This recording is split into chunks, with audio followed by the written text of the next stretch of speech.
ભાવનગર જિલ્લાના મહુવા શહેરમાં ભૂખ્યાને ભોજન સંસ્થા દ્વારા અબોલ પશુઓ માટે પાણીના અવેડાઓ મૂકવામાં આવ્યા.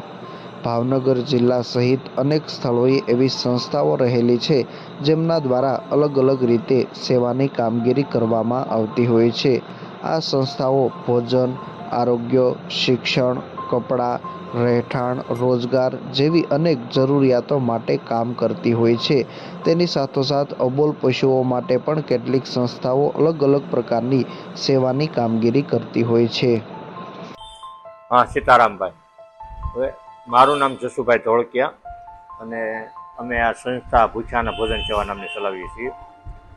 જેમાં આ સંસ્થા અમારે 12 વર્ષ પૂરા કરી અને શ્રાવણ સુદ એકમ એટલે કે તારીખ 25/7/2025ના દિવસે અમારી સંસ્થા 13મા વર્ષમાં મંગલ પ્રવેશ કર્યો છે.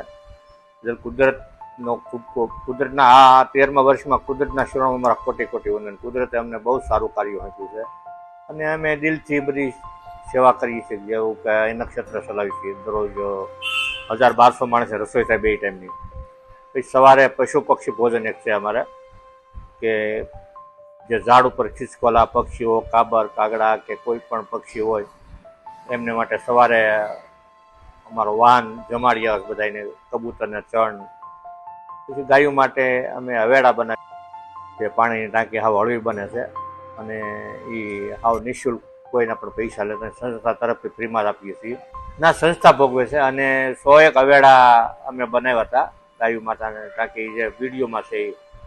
ગયા વર્ષેથી કંઈક 100 હવેડા બનાવતા. એ પહેલાં, આના પહેલાં અમે ગોળ પાણીની ટાંકી આપતા સિમેન્ટની, પણ એમાં થોડુંક કચરો ને બધું વજનદાર હોય ને લીલ જામી જતી ને એવું બનતું.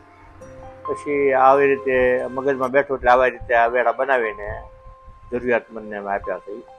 ભલે, ચાલો, સીતારામ.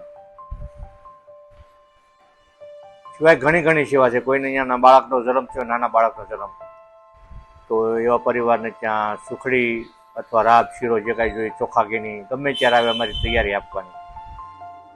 સિવાય શ્રદ્ધાંજલિ ભોજન એક છે અમારે, કે કોઈને ક્યારે કાંઈ મરણ થઈ ગયું હોય, શમશાનથી પરત આવે એટલે આખો પરિવાર સ્વજન ગુમાવ્યાનું ખૂબ દુઃખ હોય એ લોકોને.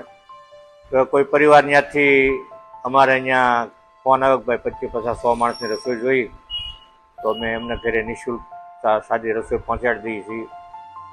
ઘણી સેવા કરીએ છીએ. પદયાત્રી ભોજન, જે રાતના કોઈ ચાલીને જતા હોય યાત્રિકો, એમને માટે જમવાની વ્યવસ્થા, એમને રાતે સુવાની વ્યવસ્થા. પછી ચબૂતરા બનાવીએ. ચબૂતરા જ્યાં હોય ત્યાં અમે જુવાર નાખીએ છીએ. ઘણી સેવા. વિદ્યાર્થી રાખીએ છીએ, ગરીબ ઘરના વિદ્યાર્થી અહીંયા અમારે સંસ્થામાં રાખીએ છીએ. એ સિવાય મહુવાની બાજુ મહુવા કોલેજ, પારેખ કોલેજ છે, કોલેજમાં જે ગ્રામ્ય વિસ્તારમાંથી દીકરા દીકરીઓ આવતા હોય એ લોકોને બંને ટાઈમની જમવાની વ્યવસ્થા પણ અહીં અમારી સંસ્થામાંથી આપીએ છીએ. તો ખૂબ સારું કાર્ય કરીએ છીએ. આ કાર્યથી સમાજને સંતોષ છે, અમને સંતોષ છે અને પહેલું તો સંતોષ ઈશ્વરને છે એટલે હલાવે છે. ભલે, જય સીતારામ.